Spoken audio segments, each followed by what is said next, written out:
Boyfriend kicked me out of our game group to play with another girl, dismissing my concerns and leaving me feeling disrespected. There's this game my boyfriend introduced me to a few months ago, some multiplayer mobile game that he's a little obsessed with. I actually enjoy it, and we play together pretty often, either just the two of us or with other teammates. Sometimes, though, he prefers to play with his own friends, which I don't really mind. It makes him happy, and it's harmless fun. A few weeks back, I noticed something weird. He added this random girl from his town on Facebook. Not long after, I caught him playing a match with her. Now, normally, when he's playing he'll ask me to join, but not this time. I straight out asked him about it, and he brushed it off, saying she's just someone he met on Facebook, no big deal. So I shrugged it off, whatever. Later that same day, while he's gaming with her, he decides to invite me to join their team. The game lets you talk to teammates with a mic. The moment I join, I hear this loud, shrill voice, "Who ish thigh this? Who's Ashley?" She sounded so obnoxious. Ashley's my name, by the way. He tells her I'm his girlfriend, and what does she do? Without a word, she leaves the game. My blood was boiling. I turned to him and just asked, "What the hell was that?" She didn't even bother to say hello. Instead, she questioned who I was and bolted as soon as he said girlfriend. He swore it was nothing, that she probably had something to do. I tried to let it go. For the record, I totally trust my boyfriend. That's never been the issue here. Now, today rolls around. We're about to hop on the game, and he asks if it's okay to invite her. I'm trying to be fair, so I tell him sure, I can give her a chance. He introduces us, tells me, "Ashley, this is X. She's a great girl, she studies X in college." I say hi, she says hi back, totally flat. I make an effort to chat, but everything out of her mouth is a one-word response. I try a joke, total silence. But when my boyfriend says anything, suddenly she's chatty, laughing at all his jokes, calling him by some cutesy nickname, and bantering the whole time. If he says something nice about me to the other teammates, how smart I am, for instance, she never even acknowledges it. Clearly, she can't stand me. I managed to keep my composure until the game ended, but afterwards, I let him know exactly how she was rubbing me the wrong way. I asked how he didn't notice anything off about her behavior. He starts in with the no other girl matters stuff. It's sweet, but totally beside the point. This isn't about jealousy. It's the blatant dismissiveness, and I was irritated that he didn't notice or care. Then, right after, we're about to play another match, and suddenly he messages me privately. "Go ahead and study, we're going to call Jack to play." Jack is one of his friends that I've played with plenty of times. So, basically, he kicked me out of the team but kept her in to play with the rest of their group. I was livid. I told him it felt like he was choosing her over me. He tried to say he thought I wanted to study, but that was just an excuse. Literally 20 minutes earlier, I had told him I was totally on top of things.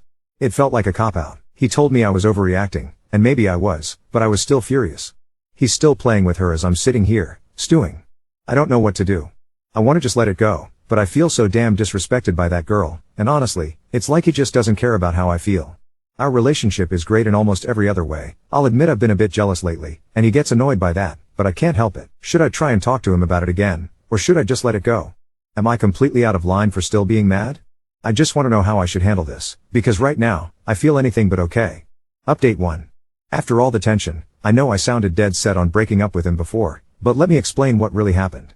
Once we both took some time to cool off, I told him that we couldn't avoid this anymore and that we seriously needed to talk about what was going on. I was still really upset and ended up crying. Once he saw how shaken I was, he apologized over and over, and admitted that what he'd been doing must have made me feel absolutely awful. He told me she meant nothing to him. She was just another person in the gaming group with his friends, nothing more.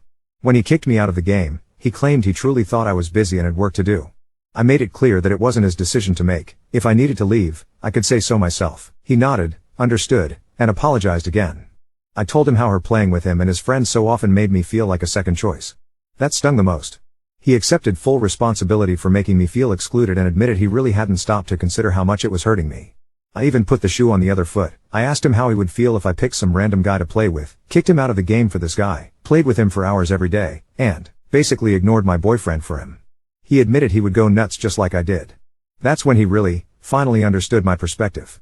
After that, he was only about making things right. He said he'd do anything to fix this, to make me happy again.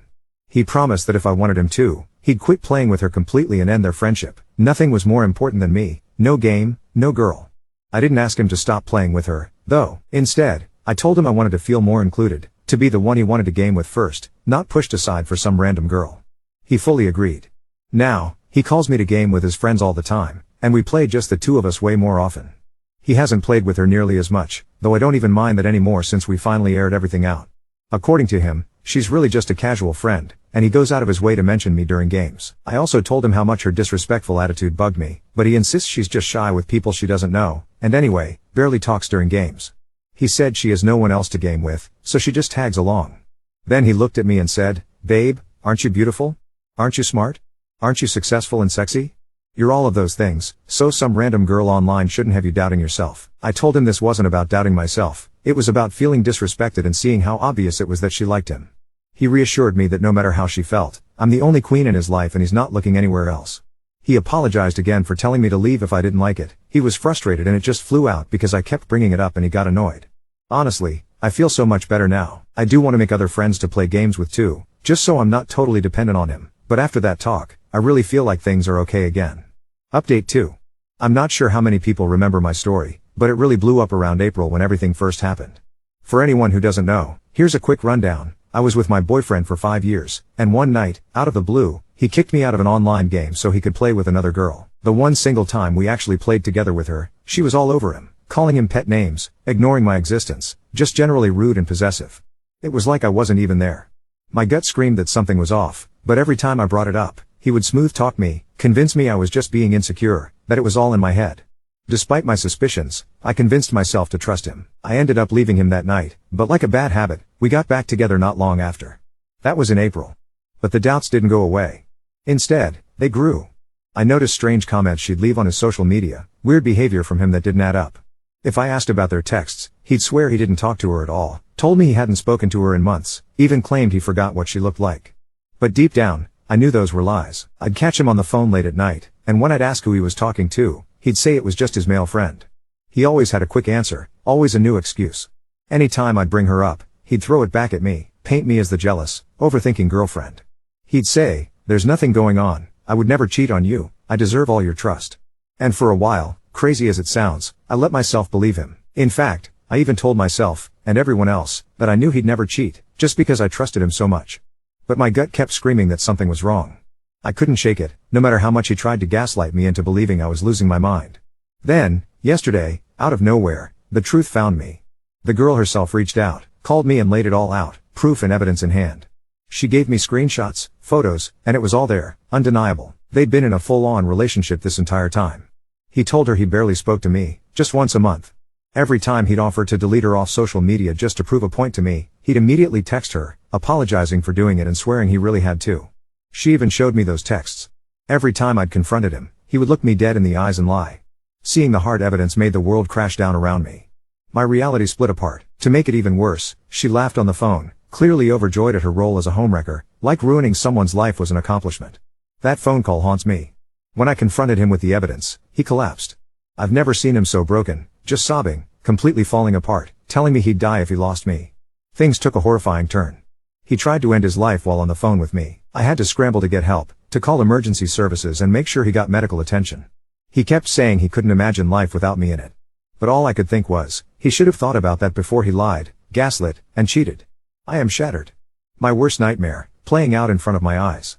I never believed, never in a million years, that the person I loved would do this to me. He keeps trying to say it was just one big mistake, but how can you call 6 months of secret phone calls, romantic messages, sneaking out on dates, sharing photos, late-night video chats, all that relentless lying and manipulation, just a mistake?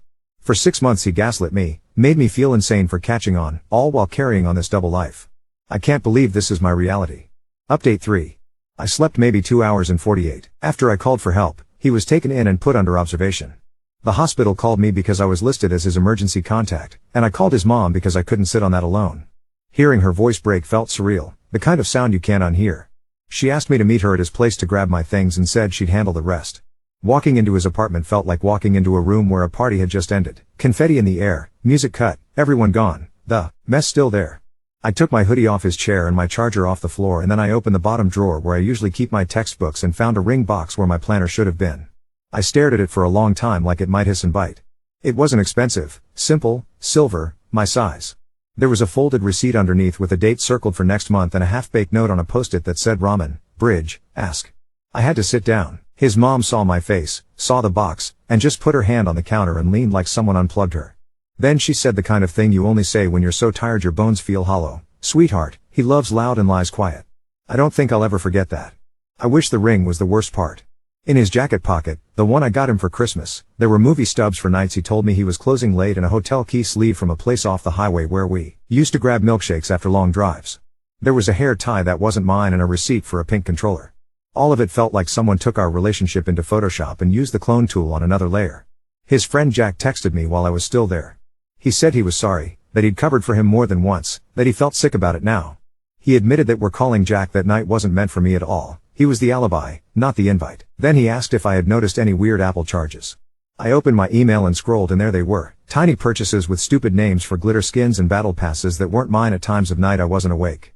He'd been buying her cosmetics on my account. I laughed in that ugly, hiccuping way people do when they're not actually amused by anything. If this was a movie, the next part would be too on the nose to be believable, but it happened. When I went to the hospital to remove myself as his contact and hand over his spare key to his mom, the other girl was there in the lobby with a vase of grocery store roses and a handwritten card with his name inside a heart. She saw me and her mouth did that tight line, and she clutched the flowers like I might steal them. His mom was right behind me and, God bless her, she stepped between us and told the nurse that family was here and that was that. The girl tried to follow and the nurse told her to wait and she hissed at me. He told me you were done, like it was my fault her lines got crossed. I didn't say a word to her. I turned around, put the key in his mom's hand, and walked out into the kind of hot that makes the pavement smell like burnt rubber. The roses never made it past the automatic doors. That night, from a new number, he called me. I didn't pick up. He left a voice message that started with my name like it had 1,000 times and then broke off into nothing, just static and air. Then I got a text from his number I did have, and it was his mom, telling me he was safe for now, he was getting help, and that he'd written me a letter he needed me to have. She asked if she could drop it off instead of me going up there again. I said yes because closure is a word people say like it's a real thing, and because I wanted to see his handwriting say it without any of the performance. The letter wasn't grand. It was 7 torn-out notebook pages that smelled like hand sanitizer, full of apologies and grand declarations and admissions that read like he was confessing to more than one church. He wrote that he loved me, that he loved her, that he loved the way it felt to have someone always on the other end of a headset saying his name. He said he kept telling himself he'd end it with her after the next match, after the next weekend, and then the next piled up until it was a wall he couldn't see over. He wrote that he bought the ring because he felt like if he made us permanent, the lying would stop. He wrote that he told her we were basically over because he couldn't stand the sound of me asking questions he didn't want to answer. He wrote that every time I smiled at him across a table he felt like he was stealing something. It was not a heroic letter. It was a small, human, selfish one. The girl called me that same evening from a blocked number and said she was late and then she said she was joking and then she said she might be. She sent me a photo of a test still in the box like it proved anything.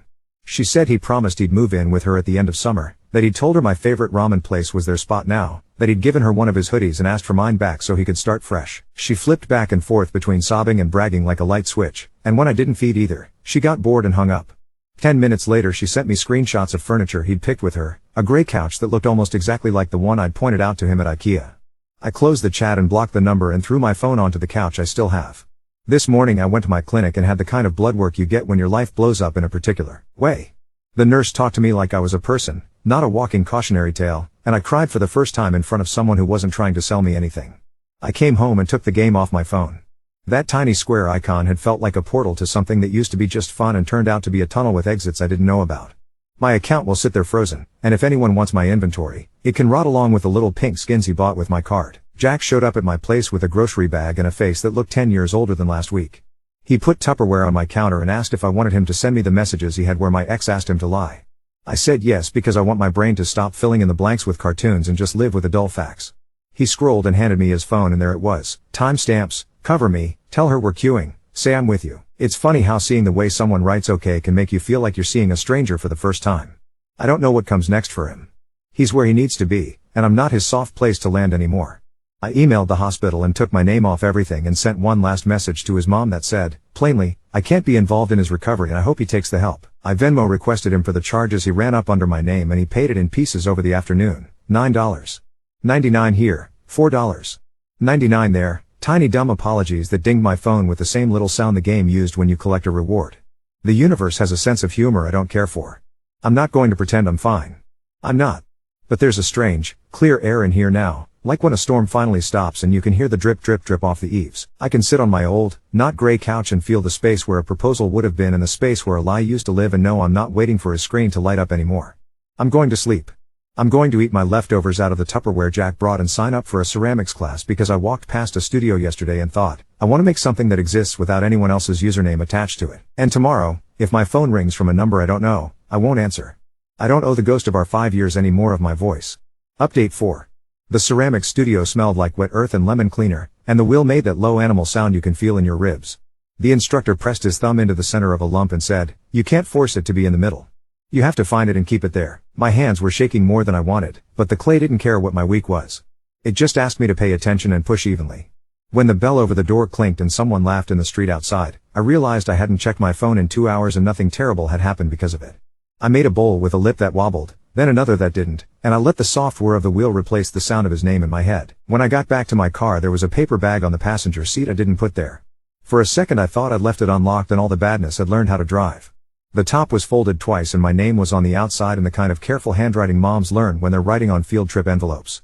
Inside, the ring in its little box, a florist's business card folded around it like a blanket, and a note from his mother that said, we can't keep this. Use it for something that grows. There was also a copy of the receipt with her signature and a refund number that looked like coordinates. I cried in the parking lot in front of 3 skateboarding teenagers and then drove to the only place I could think of that didn't belong to any of the versions of us, a garden center that smelled like hose water and thyme. I bought a ridiculous fig tree with glossy leaves the size of both my palms and a heavy pot that took both my arms to carry upstairs. I set it in the slant of light my apartment gets in the late afternoon and it looked like a small, brave decision. He's in a different facility now. His mom texted that insurance did the thing insurance always does and moved him across town.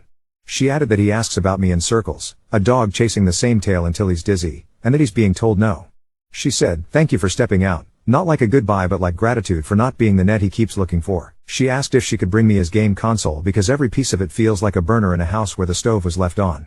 I told her to donate it to a shelter for kids. I do not need his ghosts that also require an outlet. I finally opened my email from the lab. All negative across the board. The screen lit up my kitchen in this cold, clean way, and I let out a sound that was small and sharp and not anything like a sob. 2 minutes later, a block number lit up and I ignored it because I keep practicing ignoring things that are on fire and not mine. A voicemail landed. I braced and then pressed play. It wasn't him. It was a man with a soft southern edge to his voice asking if I was me and if I had a minute. He said his name and it rang a bell that wasn't mine. He told me he was her ex-boyfriend and that he found my number in the contacts of the pink controller account she used on his Xbox. He said he wasn't calling to fight or to share war stories, he just wanted me to know he didn't get her out of nowhere either, that she'd been leaving on study nights, and that someone had sent him a photo of her at the hotel with her head turned just enough to be deniable. He said he was sorry I got swallowed the way he did. Then he did the kindest thing and didn't ask for anything in return. We got off the phone like two people on opposite sides of the same fence line nodding once and going back to our separate yards. At 2 a.m, a new unknown number sent me a photo of an ultrasound with a caption that just said well. The file name at the bottom of the image, because the universe can't resist a punchline, was 2017 Babyjoy. JPG. I reverse image searched it with the same comb you use to make oatmeal and it popped up on a mommy blog with a teal banner and clip art ducks. I sent her the link and the word enough. I half expected a storm of exclamation points. She wrote back, okay. Then nothing. The quiet after that okay felt like someone finally turned off an alarm I'd learned to sleep with. I tried to delete my game account and accidentally logged in first. The opening music made my chest fold in on itself in that automatic way you get when you catch a whiff of a cologne that belonged to a certain month of your life.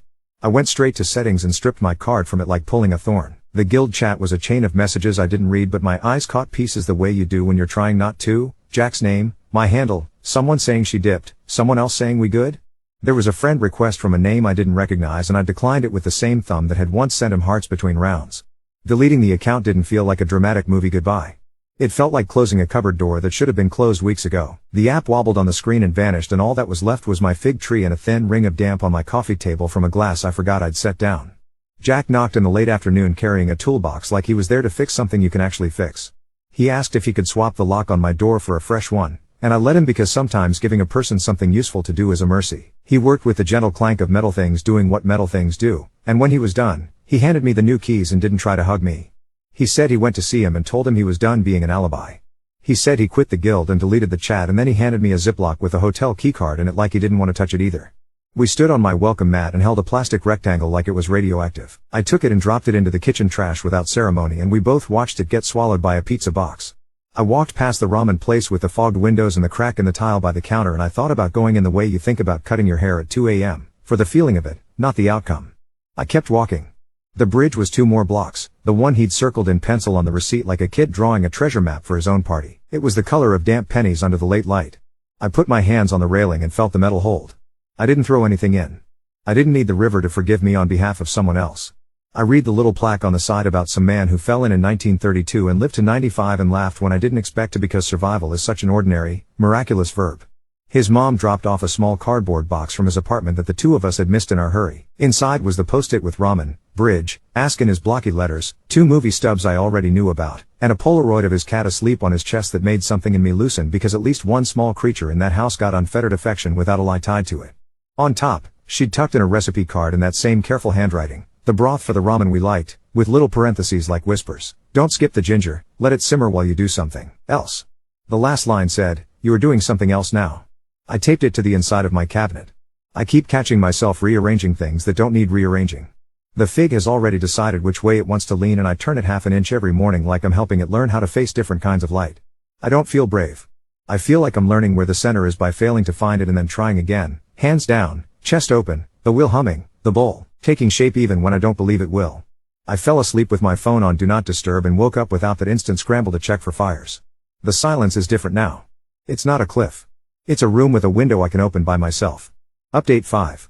The kiln opened like a slow mouth and everyone leaned in the way people do at aquariums, hands clasped, breath held, faces lit from underneath by heat that could still singe your eyebrows off if you got cocky. My wobbly bowl from last week came out not blue like the sample tile but something that looked like the bottom of a storm. Gray that went green at the lip, a little bruise of purple where 2 glazes kissed. The instructor tapped the foot of it with her knuckle and said, see? It remembers your hands even after the fire. I wrapped it in newspaper that left my fingers black and thought about all the things I've tried to hold that didn't remember me back. On the drive home my phone lit up with his mom's name and my stomach did that old drop and then didn't. The way a muscle stops flinching after it learns the noise isn't about it anymore. She sounded tired and soft. She said her landlord had finally decided the cat was no, that she'd been keeping him on borrowed patience, that between work and the bus rides to the new facility she couldn't keep doing it, and the words did you want him were so careful I could hear the apology baked into them. I could picture him just from the Polaroid, tabby, half a triangle nicked off one ear, those paws that look like mittens, and the answer came out of me before my fear could get a say. Yes. Of course yes. Bring me the animal no one lied to. He let me pick him up like we'd practiced it already in another life. He smelled like laundry and a little like dust, and he blinked slow at me as if to say oh, you. His mom had packed his world into a tote bag, 2 rattly mice, a blanket that had more cat hair than fabric, a little dish that still had the old rubber feet stuck on like chewed gum. There was a Ziploc bag with his vaccination records and tucked behind those, another recipe card in that careful script, this one for a lemon cake I didn't know she made, with a note at the bottom that said, for when the house needs to smell like something else. We hugged in the doorway of the apartment I knew by the backs of my eyelids and she said, thank you, in a way that meant for the cat, for the boundary, for making it easier to be a mother to someone doing his worst self. I called him Miso before I had the carrier buckled in. It fit. He's the color of broth, warm brown, a little gold at the edges, and he makes these small, questioning chirps when he's curious like he's speaking a language I'm picking up on the fly. We got home and he did that press to the floor reconnaissance that cats do, nose to baseboards, whiskers working, and then he found the fig tree and rubbed his face on it like it owed him money. I googled are figs bad for cats with the speed of a person who has learned that the smallest things can go sideways, moved the pot to the other side of the room, and said out loud to the empty air, look at me protecting something on the first try. The vet's office had a fish tank in the corner and a bulletin board full of animals with names like Pumpkin and Zeus. A tech with purple hair scanned his shoulder and read off his old name with a little smile people make when they meet a baby called something like Boat. Pixel. Of course. She tapped on the keyboard and said, do we want to keep that? And I said no, gently, like lowering a bird into a box, and watched her type M-I-S-O, the way you watch a new star get notarized. He didn't even flinch for his shot. He purred like a small engine and left little wet paw prints on the metal table.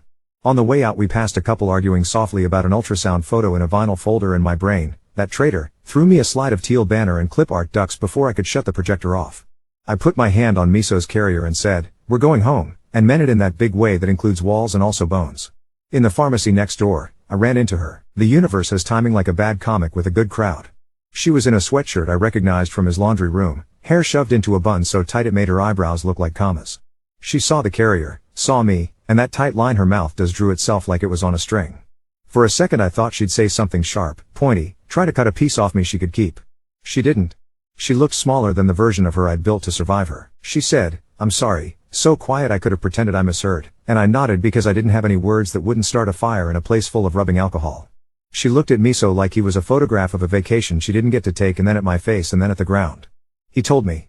She started, and then stopped. I said, he tells, because it was the truest sentence I had, and she closed her eyes for a beat and then opened them and said, okay, in that same, dead-ender way she texts. We stood there under the fluorescent hum and were two people with receipts for the same thing, and when the sliding door side opened we let it pull us apart. That night Miso did laps of the apartment and then landed, anvil heavy, on the soft of my stomach like a trust fall.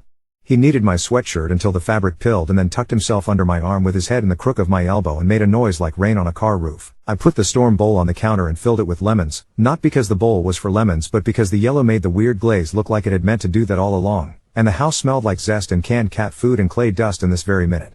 The ring refund paid for a 6-week punch card at the studio, the adoption fee, the vet. It felt like laundering something stolen back into something that could be useful. Jack texted me a photo the next afternoon of an empty shelf where a game console used to be with the caption done. Then he wrote, he got out for an afternoon, and my throat turned into glass.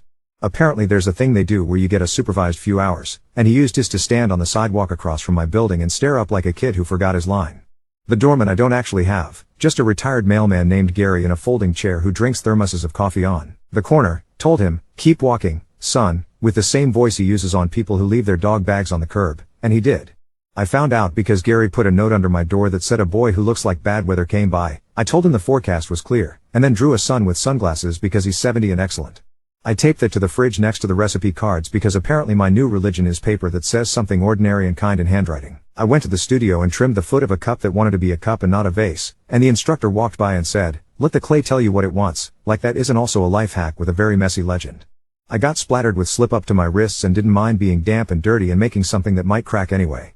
There was a woman across from me with her wedding ring on a cord around her neck and we didn't talk about why. We just spun our separate lumps and nodded at each other in the way of people using their hands to bargain with the day.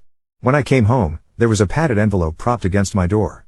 No return address, just my name in blocky lettering I recognized from the kind of lists that used to live on our fridge: milk, eggs, paper towels, live a different life. Inside, a thumb drive and a post-it that said, you deserve to hear me honest, with the edges torn like teeth. I sat on the floor with my back against the cabinet where the lemon cake recipe lives and looked at it like it was a small bomb. I didn't plug it in. Not because I'm brave, not because I don't still want to excavate every angle of this until it's smooth. Because the bowl was there on the counter holding lemons like it was born to, and the cat was there on the rug kicking a stuffed mouse to death very seriously, and the window was open just enough to let a square of late light fall onto the figs, glossy leaves in a way that made it look like it was applauding. I took the envelope and slid it under the sink in the drawer with the extra sponges and the old twist ties. Some truths can wait with the things you keep in case. I slept with Miso curled into the bend of my knees like a comma and woke up to him staring at me with that cat face that's both judgmental and worshipful. The quiet anyway was there again, not a cliff, not even just a room. It felt like a porch this time, the kind with chipping paint and a squeaky screen door and a place to set down a mug while you watch the neighbors walk their lives, and the air smelled like lemon zest and wet earth, and I thought, okay, I can stand here a while.